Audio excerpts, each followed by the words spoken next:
Hello students, आज आप लोगों की फर्स्ट क्लास है। ये आपका इन्वायरमेंटल बायोलॉजी फर्स्ट पेपर है। आपका जूलॉजी में इन्वायरमेंटल बायोलॉजी फर्स्ट पेपर है आपका। वो पूरा पेपर मुझे पढ़ाना है आप लोगों को इस बार। इस पेपर में आपको 4 यूनिट्स हैं। First unit is ecosystem, second unit is आपका जो सेकेंड यूनिट है वो है limiting factor, third unit is population dynamic and fourth unit is biogeochemical cycle. तो जो फर्स्ट यूनिट है इकोसिस्टम वो आज हम पढ़ेंगे। सेकेंड यूनिट में आपको लिमिटिंग फैक्टर्स में 2 लॉ पढ़ने हैं, Shelford law of tolerance and Liebig's law. And third unit आपका है पॉपुलेशन डायनामिक। मीन्स फर्स्ट की पॉपुलेशन क्या है। Population is a group of single species, एक ही स्पीसीज के मेंबर्स का जो ग्रुप होता है उसको हम पॉपुलेशन बोलते हैं। What do you mean dynamic, कि किस तरह से पॉपुलेशन मूव करता है, कैसे इंक्रीज करता है, कैसे डिक्रीज करता है, वो कौन से फैक्टर्स हैं जो पॉपुलेशन के डायनेमिक को अफेक्ट करते हैं। इसमें आपको पॉपुलेशन के कैरेक्टरिस्टिक्स पढ़ने हैं। पॉपुलेशन का कैरेक्टरिस्टिक्स क्या है। First density, second natality means birth rate, fourth है आपका जैसे मॉर्टलिटी और इस तरह से लाइफ टेबल, बहुत सारे इसके फैक्टर्स हैं, वो हम लोग डिटेल में पढ़ेंगे। उसके बाद आपका जो फोर्थ यूनिट है वो है बायो जियो केमिकल साइकिल। इसमें आपको 5 साइकिल्स पढ़नी है। फर्स्ट नाइट्रोजन ऑक्सीजन की साइकिल पढ़नी है आपको। उसके अलावा फास्फोरस सल्फर ये सब साइकिल, कार्बन नाइट्रोजन और ऑक्सीजन की साइकिल गैसियस साइकिल में पढ़नी है। और सेडिमेंट्री साइकिल में आपको फास्फोरस और सल्फर की साइकिल पढ़नी है। ठीक है, तो इसके लिए बुक जो है आपकी पीडी शर्मा की बुक आपकी बेस्ट है, environmental biology by PD Sharma. इसके अलावा एससी निगम की भी बुक आती है। मैं राइटर्स के नेम और बुक के नेम मैं सेंड कर दूंगी आप लोगों को।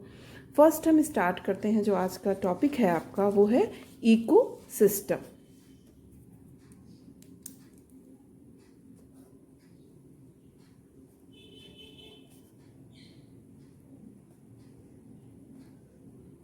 आप लोग बहुत छोटे क्लास से ये पढ़ते आ रहे हो, कोई नई चीज़ नहीं है।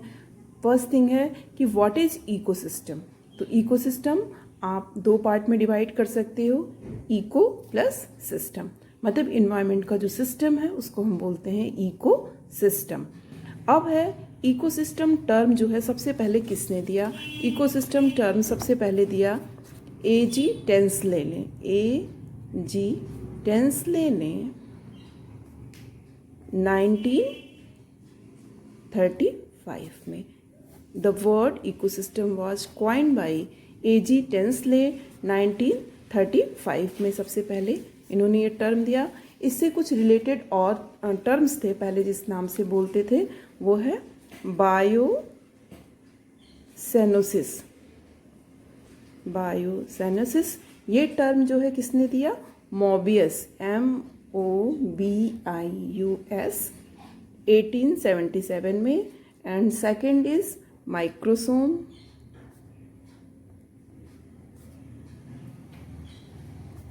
ये आपको फार्बर 1887 में। ठीक है, ये आपको फार्बर ने 1887 में दिया।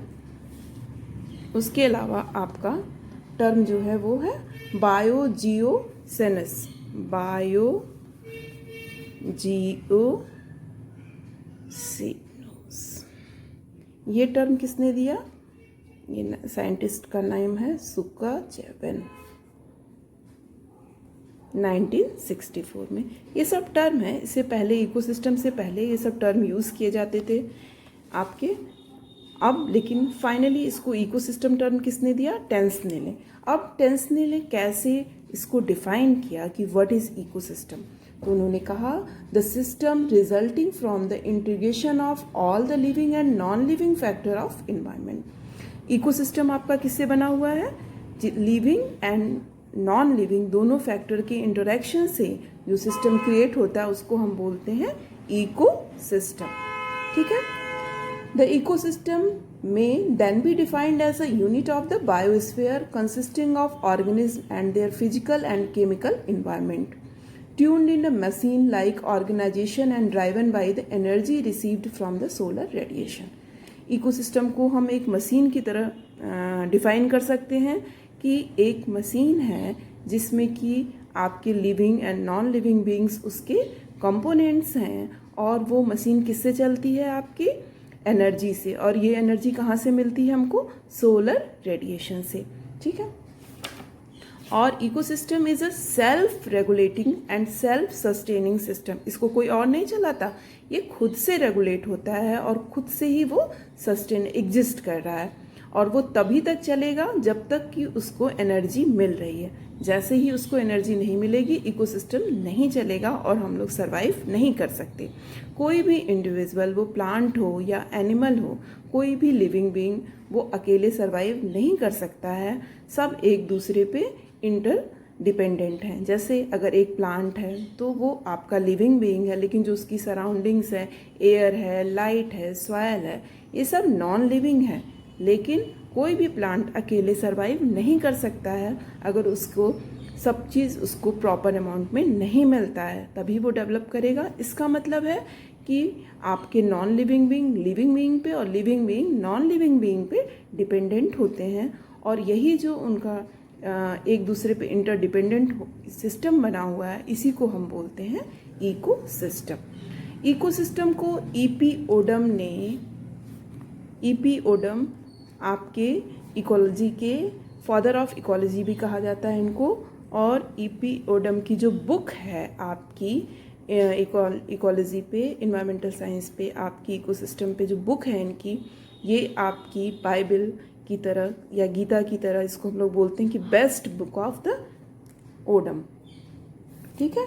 ये आपका 1971 में ओडम ने कैसे डिफाइन किया था? According to E P Odum, ecosystem is the basic functional unit of organism and their environment interacting with each other and their own component. Ecosystem is the basic functional unit of organism. किसी भी organism का उसका functional unit जो है वो function कर रहा है, वो किस पे डिपेंड कर रहा है? वो उसके इकोसिस्टम पे डिपेंड कर रहा है। And their environment interacting with each other and with their own component. अब हम बात करते हैं कि टाइप्स ऑफ इकोसिस्टम या काइंड्स ऑफ इकोसिस्टम।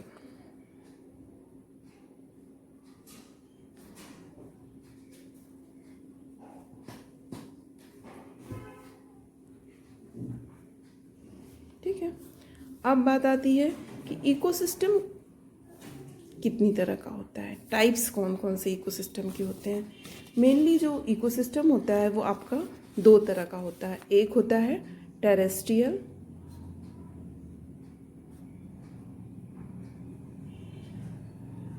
और दूसरा होता है एक्वेटिक।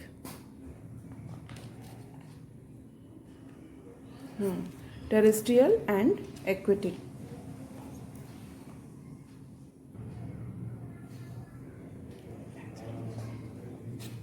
हम लोग kind of ecosystem, kinds of ecosystem. Ecosystem आपका मेनली दो तरह का होता है। एक टेरेस्ट्रियल मतलब जो लैंड पे हो, दूसरा आपका एक्वेटिक मतलब जो वाटर में आपका जो इकोसिस्टम होता है वो एक्वेटिक इकोसिस्टम कहलाता है। अब टेरेस्ट्रियल इकोसिस्टम में जैसे आपका कौन कौन सा इकोसिस्टम आएगा टेरेस्ट्रियल इकोसिस्टम में? आपका जैसे grassland ecosystem,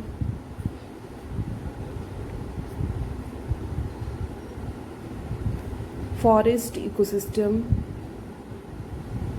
desert ecosystem, ये सब आपका टेरेस्ट्रियल इकोसिस्टम में आएगा। अब हम बात करते हैं aquatic ecosystem. Aquatic ecosystem can also be divided into two parts, fresh water ecosystem and marine water ecosystem।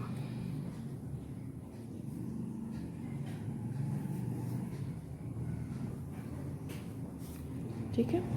अब फ्रेश वाटर और मैराइन वाटर आपका जो वाटर होता है मेनली वो 3 टाइप्स के होते हैं, fresh water, marine water and brackish water भी इसमें आता है, पर हम यहाँ fresh water and marine water. Fresh water में आपका ये भी आपका already divided by 2 types, it is lotic and lentic. अब लोटिक और लैंटिक में क्या आता है? लोटिक मतलब आपका होता है means running water. Running water का मतलब क्या है?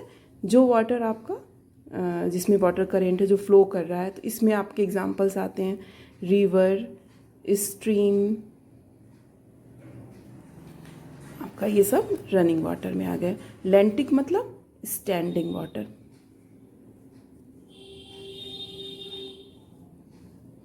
स्टैंडिंग वाटर का मतलब क्या हुआ आपका? स्टैंडिंग वाटर मतलब जो वाटर एक जगह रुका हुआ हो, जैसे पॉन्ड का वाटर हुआ आपका, डिचेस, ये सब आपके स्टैंडिंग वाटर में आते हैं। Lotic and lentic fresh water में। और मराइन वाटर जो होता है वो भी आपका 2 तरह का होता है। एक होता है डीप सी, डीप वाटर, और दूसरा शैलो वाटर। डीप में आपका आएगा ओशन वाटर और शैलो में आपका आएगा सी वगैरह और इस्चुरीज।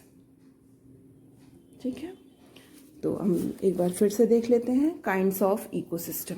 इकोसिस्टम आपका 2 तरह का होता है, terrestrial ecosystem and aquatic ecosystem. Terrestrial ecosystem मतलब जो लैंड पे हो, तो जो लैंड पे इकोसिस्टम है वो कौन कौन से एग्जांपल्स हैं? Grassland ecosystem, forest ecosystem, desert ecosystem. ठीक है, और एक्वेटिक में आपका होता है fresh water ecosystem and marine water ecosystem. Fresh water में है आपका लोटिक और lentic. Lotic means running water और lentic means standing water. Marine water में 2 तरह का आपका हो जाता है, डीप और शैलो। डीप मतलब जो डीप वाटर है ओशन का, और शैलो में आपका सी और इस्चुरीज आते हैं। इस्चुरी मीन्स जो आपका ब्रैकिस वाटर होता है, हम उसको इस्चुरीज बोलते हैं। ठीक है, तो ये तो हो गया kind of ecosystem. Means ecosystem में बी एज लॉन्ग, मतलब इतना बड़ा हो सकता है, as big as ocean. Largest ecosystem जो होता है वो आपका होता है ओशन। लार्जेस्ट इकोसिस्टम, अक्सर ये क्वेश्चन पूछे जाते हैं। लार्जेस्ट इकोसिस्टम जो है वो क्या है? ओशन इकोसिस्टम जो होता है वो सबसे बड़ा इकोसिस्टम है आपका। ठीक है, क्योंकि वहाँ पे biotic, different types of biotic and biotic factors आपके प्रेजेंट होते हैं, वो सबसे बड़ा आपका इकोसिस्टम है। और सबसे छोटा इकोसिस्टम क्या है? स्मॉलेस्ट इकोसिस्टम क्या होता है आपका? A drop of water. A drop of water are smallest ecosystem. Water का एक ड्रॉप भी जो है वो भी आपका स्मॉलेस्ट इकोसिस्टम है। इसको नैनो इकोसिस्टम का एग्जाम्पल बोलते हैं, नैनो इकोसिस्टम। जैसे एक लकड़ी का टुकड़ा है, वो भी आपका एक इकोसिस्टम है कि उसमें डिफरेंट टाइप्स के आपके इंसेक्ट वगैरह माइक्रो ऑर्गेनिज्म प्रेजेंट हैं, तो वो भी आपका एक उनका अपना इकोसिस्टम है। तो ecosystem may be as small as a drop of water and may be as large as ocean. इसके अलावा आपका जो इकोसिस्टम होता है लैंड, टेरेस्ट्रियल और एक्वेटिक, ये मेनली आपका नेचुरल इकोसिस्टम है। ये आपका नेचुरल इकोसिस्टम है। और दूसरा आपका होता है आर्टिफिशियल इकोसिस्टम। आर्टिफिशियल इकोसिस्टम क्या हो गया आपका? वो इकोसिस्टम जो कि आर्टिफिशियली मैनिपुलेट किया जाता हो, उसको हम आर्टिफिशियल इकोसिस्टम बोलते हैं। जैसे क्रॉप इकोसिस्टम, जैसे फसल लगाते हैं हम व्हीट की, राइस की, ये सब क्या है? आर्टिफिशियल इकोसिस्टम है। और नेचुरल इकोसिस्टम ये नेचर में अपने आप चलता है, इसको कोई भी आप बाहर से मैनिपुलेशन इसमें नहीं होता है। लेकिन आप क्रॉप में आप जैसे उसको नीड होती है, उसके एबायोटिक फैक्टर्स में हम जो जो चीज़ें ज़रूरत होती है उसको, जो भी फर्टिलाइजर्स, उस हिसाब से हम उसमें ऐड करते रहते हैं। तो वो आपका एग्जाम्पल हो गया आर्टिफिशियल इकोसिस्टम का। ठीक है, तो first, what is ecosystem? Ecosystem is a result of interconnection between abiotic and bio factor factors के इंटीग्रेटेड रोल है, दोनों एक दूसरे से जुड़े हुए हैं। और किसी भी ऑर्गेनिज्म का जो इकोसिस्टम होता है वही उसका स्ट्रक्चरल और फंक्शनल यूनिट होता है। स्ट्रक्चरल एंड फंक्शनल यूनिट अभी हम पढ़ रहे थे, हम लोग इससे पहले हम लोगों ने पढ़ा काइंड्स ऑफ इकोसिस्टम। इकोसिस्टम कितने तरह का होता है? मेनली दो तरह के होते हैं, एक नेचुरल इकोसिस्टम और दूसरा हो गया आपका, ये भी हम लोगों ने यहाँ पे देखा, नेचुरल इकोसिस्टम और दूसरा artificial ecosystem. Natural ecosystem are two types, terrestrial and आपका एक्वेटिक इकोसिस्टम। और आर्टिफिशियल इकोसिस्टम मैंने अभी आपको बताया ही। टेरेस्ट्रियल में आपका ग्रासलैंड वगैरह का एग्जाम्पल होता है, और एक्वेटिक में दो हो गया, लोटिक एंड लेंटिक। और नहीं, पहले तो एक्वेटिक इकोसिस्टम टू टाइप्स में डिवाइड हो गया, fresh water and marine water. Fresh water में टू टाइप्स हो गए, लोटिक वाटर एंड लेंटिक वाटर। और उसके अलावा आपका मेराइन में दो पार्ट हो गया, deep and shallow. Deep marine water और सैलो मेराइन वाटर भी आपका अलग अलग हो गया। इसके बाद हम लोग को जो अगला टॉपिक है हम लोगों का, component of ecosystem.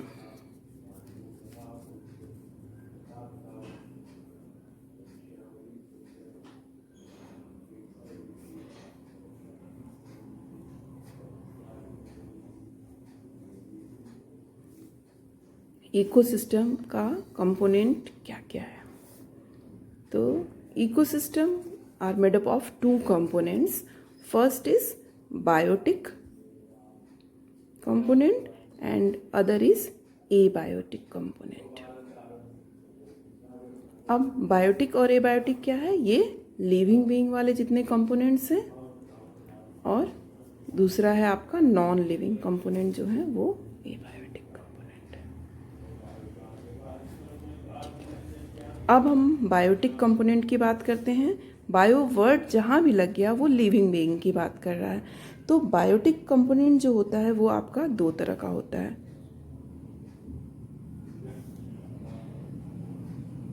Biotic component में ऑटोट्रॉफ, ऑटोट्रॉफिक और हेट्रोट्रॉफिक, और इसके अलावा आपका डिकम्पोजर। ऑटोट्रॉफिक जैसा कि आप सभी जानते हो, ऑटोट्रॉफिक क्या होता है? जो अपना फूड खुद प्रिपेयर करे उसको हम बोलते हैं ऑटोट्रॉफिक। इसमें आपका जो बायोटिक कंपोनेंट है उसको हम बोलते हैं प्रोड्यूसर्स। प्रोड्यूसर्स मीन्स जो अपना फूड खुद बनाते हैं, जो एनर्जी प्रोड्यूस करते हैं, उसको हम बोलते हैं प्रोड्यूसर्स। जैसे किसी ग्रासलैंड की बात करते हैं हम, तो वहाँ की जो ग्रासेस हैं वो प्रोड्यूसर्स हैं। और अगर हम किसी फॉरेस्ट की बात करते हैं तो वहाँ की जो ट्रीज़ हैं वो उनका प्रोड्यूसर हैं। पॉन्ड वाटर की बात करते हैं तो जितने उसमें फाइटोप्लैंक्टॉन्स हैं वो आपके प्रोड्यूसर्स हैं वहाँ पे, ठीक है। इसी तरह हेट्रोट्रॉफिक क्या है? जो आपका प्रोड्यूसर पे डिपेंड करता है उसको हम बोलते हैं हेट्रोटॉपिक। जो अपना फूड खुद नहीं बनाता है, वो अपना फूड किससे लेता है? जो प्रोड्यूसर ने फूड प्रिपेयर किया है वो उससे लेता है। तो हेट्रोटॉपिक में जो है आपका प्राइमरी कंज्यूमर जो ग्रास को ईट करता हो, प्रोड्यूसर को कंज्यूम करता हो, फिर आपका secondary consumer, tertiary consumer, quarterly consumer करके आता है। डिकम्पोजर क्या है आपका? डिकम्पोजर मतलब जो आपके प्लांट्स और एनिमल का डेड ऑर्गेनिक मैटर है उसको डिकम्पोज करता है, उसको हम डिकम्पोजर बोलते हैं। डिकम्पोज करने का मतलब क्या है? जैसे ऑटोट्रॉफिक में आपका जो ऑटोट्रॉफिक जो है, जितने भी प्रोड्यूसर्स हैं वो जितना भी न्यूट्रिएंट्स सॉइल वगैरह से लेते हैं, पहले वो उसको इनऑर्गेनिक फॉर्म में लेते हैं, फिर उसको ऑर्गेनिक फॉर्म में कन्वर्ट कर देते हैं। पर वो वापस सॉइल में कैसे जाए, एनवायरनमेंट में कैसे रिटर्न हो, ये काम कौन करता है? डिकम्पोजर। डिकम्पोजर क्या करता है? इस ऑर्गेनिक कंपोनेंट को, प्लांट और एनिमल के ऑर्गेनिक कंपोनेंट जो ईजिली डिकम्पोज्ड नहीं होते हैं उनको वो डिकम्पोज करके माइक्रो ऑर्गेनिज्म जैसे बैक्टीरिया वगैरह क्या करते हैं? उनको डिकम्पोज करते हैं और फिर उसको उसके इनऑर्गेनिक फॉर्म में कन्वर्ट कर देते हैं, जिससे वो अपने फिर से वो एनवायरनमेंट में जाके मिक्सअप हो जाता है। अगर डिकम्पोजर जो हैं वो आपके नेचुरल स्क्वेंजर कहे जाते हैं कि वो आपके एक तरह से सफाई करने का काम करते हैं। अगर अर्थ पे डिकम्पोज़र पूरा ख़त्म हो जाए तो पूरा अर्थ आपका वेस्ट प्रोडक्ट से बढ़ जाएगा। ठीक है, इसके बाद हम बात करते हैं एबायोटिक। ठीक है, एबायोटिक कंपोनेंट आर 2 टाइप्स। ये है आपका क्लाइमेटिक फैक्टर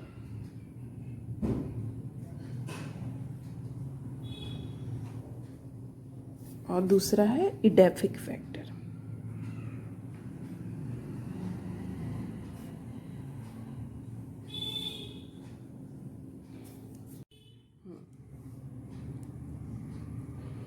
अब हम बात करते हैं क्लाइमेटिक फैक्टर की।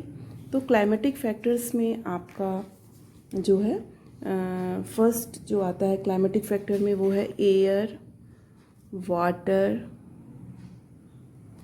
Soil, light.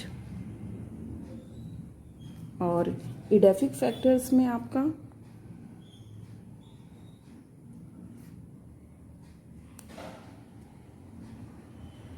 इनऑर्गेनिक सब्सटेंस,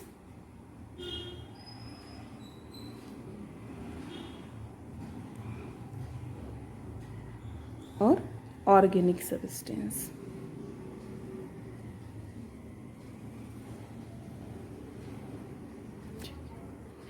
तो अब हम बात करते हैं एबायोटिक। जितने नॉन लिविंग फैक्टर्स हैं मेनली वो 2 तरह के होते हैं। क्लाइमेटिक फैक्टर मतलब उसकी क्लाइमेटिक कंडीशन कैसी है, वहाँ में एयर, वाटर, सॉइल, लाइट। जैसे हम एयर की बात करते हैं तो एयर की जो फिजिकल केमिकल प्रॉपर्टी है वो क्या है। वाटर की बात करते हैं तो वाटर का मतलब डिज़ोल्व ऑक्सीजन कितना है, सीओडी कितना है, पीएच कितना है, ये सब उसके क्लाइमेटिक फैक्टर कहलाते हैं। सॉइल की बात करते हैं हम लोग, फिर लाइट की बात करते हैं, लाइट का क्वांटिटी क्या है। इसके बाद हम inorganic substance and organic edaphic factor की बात करते हैं। इसमें inorganic substance and organic substance आपका आता है। इनऑर्गेनिक सब्सटेंस में आपका कौन कौन से मेन सब्सटेंस हैं, वो हैं hydrogen, carbon, nitrogen, phosphorus, sulphur and potassium. और ऑर्गेनिक सब्सटेंस में आपका प्रोटीन वगैरह आएंगे। तो कंपोनेंट ऑफ इकोसिस्टम, किसी भी इकोसिस्टम के कंपोनेंट की बात हम करते हैं तो 2 तरह के कंपोनेंट हैं, biotic and abiotic component. Biotic component में आपका आता है autotroph, heterotroph and decomposer. Autotrophs में आपके आते हैं प्रोड्यूसर्स। प्रोड्यूसर्स क्या हैं, जो एनर्जी प्रोड्यूस करते हैं उसको हम प्रोड्यूसर्स का काम क्या है, सोलर रेडिएशन को ट्रैप करना, रेडिएशन को ट्रैप करना और उसको केमिकल एनर्जी में कन्वर्ट करना। रेडिएशन एनर्जी को केमिकल एनर्जी में कन्वर्ट करने का काम कौन करता है, प्रोड्यूसर करता है। ये प्रोड्यूसर आपके ग्रास हो सकते हैं, ट्री हो सकते हैं, फाइटोप्लैंक्टन हो सकते हैं। जिस तरह का इकोसिस्टम है उसमें उसका प्रोड्यूसर उसी तरह का होगा। Next is heterotrophic. हेट्रोट्रॉफ क्या है, जो अपना फूड खुद से प्रिपेयर नहीं करता, वो अपने फूड के लिए प्रोड्यूसर पे डिपेंडेंट होते हैं। हेट्रोट्रॉफ्स में primary consumer, secondary consumer, tertiary consumer, quaternary. Primary consumer ज़्यादातर प्राइमरी कंज्यूमर जो होते हैं वो हर्बीवोर्स होते हैं, और secondary consumer, tertiary and quaternary consumer जो होते हैं वो आपके कॉर्निवोर्स होते हैं। इसके बाद डिकम्पोजर, जैसे कि मैंने पहले बताया कि जो प्लांट और एनिमल का डेड ऑर्गेनिक मटेरियल है उसको डिकम्पोज करने का काम कौन करता है, डिकम्पोजर। उसको डिसइंटीग्रेट करने का काम, उसको ब्रेक डाउन का काम, उसको फिर से उसके उस फॉर्म में करना कि वो अपना फिर वो इन्वायरमेंट में इंटर कर जाए, ये काम कौन करता है, डिकम्पोजर। तो इसी तरह एक न्यूट्रिएंट की साइकिल चलती रहती है कि सॉइल से प्लांट ने लिया, ठीक है, प्लांट से फिर एनिमल ने हर्बीवोर से कॉर्निवोर, फिर उनका जो डेड मटेरियल है उसको डिकम्पोज करके फिर से वो सॉइल में चाहे एटमॉस्फेयर में गैसियस फॉर्म में जाके रिटर्न हो जाता है। अब बात हम करते हैं एबायोटिक। नॉन लिविंग फैक्टर्स कौन कौन से हैं, climatic factor and edaphic factor.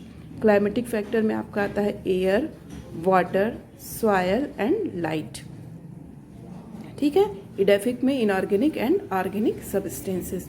Hydrogen, carbon, nitrogen, phosphorus, sulphur, potassium, ये सब आपके आते हैं। इसके बाद एक चीज़ और है कि ये आपका जो 2 साइकिल्स होते हैं, न्यूट्रिएंट का और एनर्जी की साइकिल, आपकी इकोसिस्टम का फंक्शन उसमें चलते रहते हैं इकोसिस्टम के साथ। तो इसमें जो न्यूट्रिएंट की साइकिल होती है वो साइक्लिक होता है, मतलब जहाँ से शुरू हुआ फिर वो वहीं चला जाता है।